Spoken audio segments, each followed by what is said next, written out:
Assalamualaikum warahmatullahi wabarakatuh. Perkenalkan, nama Vicky Aulia Pratama, NIM 201368082 dari jurusan Geografi, Prodi Geografi NK Fakultas Ilmu Sosial, Universitas Negeri Padang. Sebelumnya, Vicky doakan semoga kita dapat melaksanakan aktivitas dengan lancar dan amalan-amalan di bulan puasa ini, terutama amalan puasa, diterima oleh Allah Subhanahu wa taala. Baiklah, pada video kali ini Vicky akan menyampaikan kembali materi mata kuliah Pendidikan Kewarganegaraan selama semester 1 ini. Baik, langsung saja pada materinya. Materi yang pertama yaitu konsep dan urgensi pendidikan kewarganegaraan. Warga negara adalah anggota dari sebuah negara yang memiliki hak dan kewajiban dan diatur oleh hukum. Pendidikan kewarganegaraan adalah inti demokrasi politik yang di dalamnya juga terdapat sumber pengetahuan lainnya untuk melatih peserta didik agar berpikir kritis dan demokratis yang berdasarkan Pancasila dan Undang-Undang Dasar 1945. Adapun tujuan pendidikan kewarganegaraan adalah untuk membentuk peserta didik menjadi manusia yang nasionalisme. Sebagai urgensi pendidikan dimasukkan ke dalam kurikulum pendidikan sejak SD hingga perguruan tinggi. Ini dilakukan agar menjadi semangat kemerdekaan dan membangun Indonesia yang memiliki rasa cinta tanah air. Kurikulum demi kurikulum berganti, namun pendidikan kewarganegaraan harus sejalan dengan dinamika kehidupan dan perkembangan zaman. Dengan demikian, kewarganegaraan diharapkan warga negara dapat memanfaatkan pengaruh positif perkembangan iptek demi kemajuan Indonesia. Materi yang kedua, yaitu identitas nasional. Identitas nasional merupakan jati diri, perasaan, dan ciri khas bangsa Indonesia yang membedakannya dengan bangsa yang lain. Identitas nasional dapat dibentuk oleh beberapa faktor diantaranya primordial, sakral, tokoh, Bhinneka Tunggal Ika, sejarah perkembangan negara, ekonomi, dan kelembagaan. Identitas nasional bagi bangsa Indonesia yaitu 1. Bendera kebangsaan, 2. Lagu kebangsaan, 3. Lambang negara, 4. Bahasa nasional. Identitas bangsa Indonesia lahir dari kesadaran bangsa Indonesia saat dijajah oleh bangsa asing pada tahun 1908 yang dikenal dengan Hari Kebangkitan. Secara sosiologis, identitas nasional lahir dari interaksi di berbagai bidang kehidupan secara alamiah. Secara politis, identitas nasional merupakan bendera merah putih, bahasa nasional bahasa Indonesia, lagu kebangsaan Indonesia Raya, dan lambang negara Garuda Pancasila.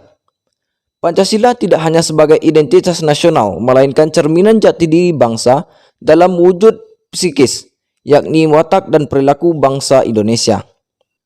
Materi yang ketiga, yaitu integrasi nasional.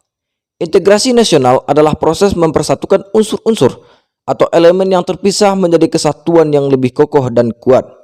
Jenis-jenis integrasi ada 5 diantaranya. 1. Integrasi bangsa, 2. Integrasi wilayah, 3. Integrasi nilai, 4. Integrasi elit massa, 5. Integrasi tingkah laku. Dimensi integrasi ada 2, yaitu vertikal adalah integrasi antara pemerintah dengan rakyat, lalu horizontal integrasi antar suku, budaya, etnis, dan lainnya.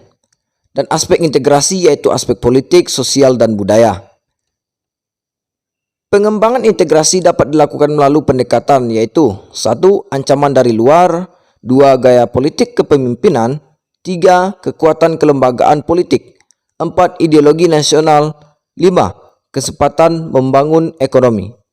Guna integrasi nasional adalah untuk memperkuat persatuan dan menjaga serta membangun identitas bangsa. Materi yang keempat, yaitu nilai dan norma konstitusional Undang-Undang Dasar 1945 dan konstitusional ketentuan perundang-undangan di bawah undang-undang.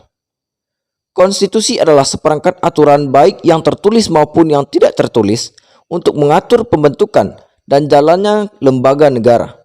Konstitusi dibentuk untuk membatasi kekuasaan pemerintah dan penguasa negara dan memberikan jaminan HAM bagi warga negara.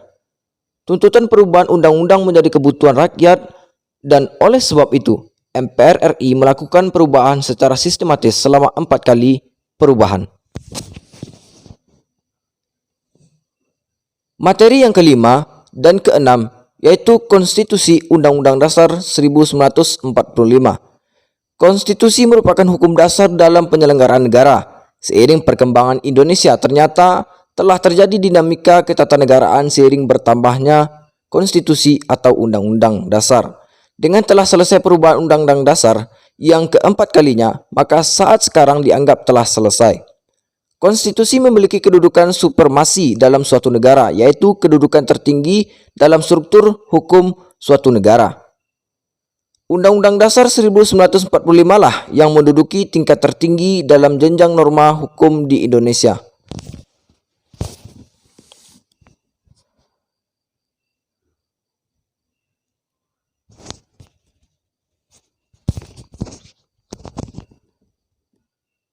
Materi yang terakhir yaitu harmoni kewajiban dan hak negara dan warga negara dalam demokrasi.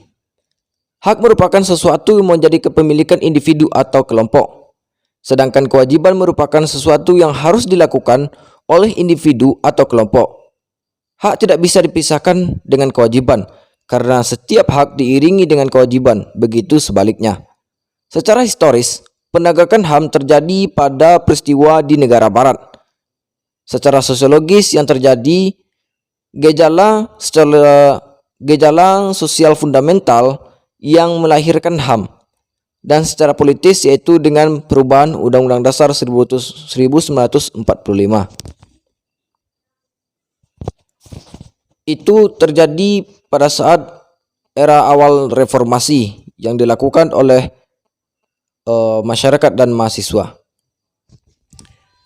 Baik, mungkin cukup sekian yang dapat Vicky sampaikan melalui video ini tentang materi pembelajaran mata kuliah pendidikan kewarganegaraan. Terima kasih banyak.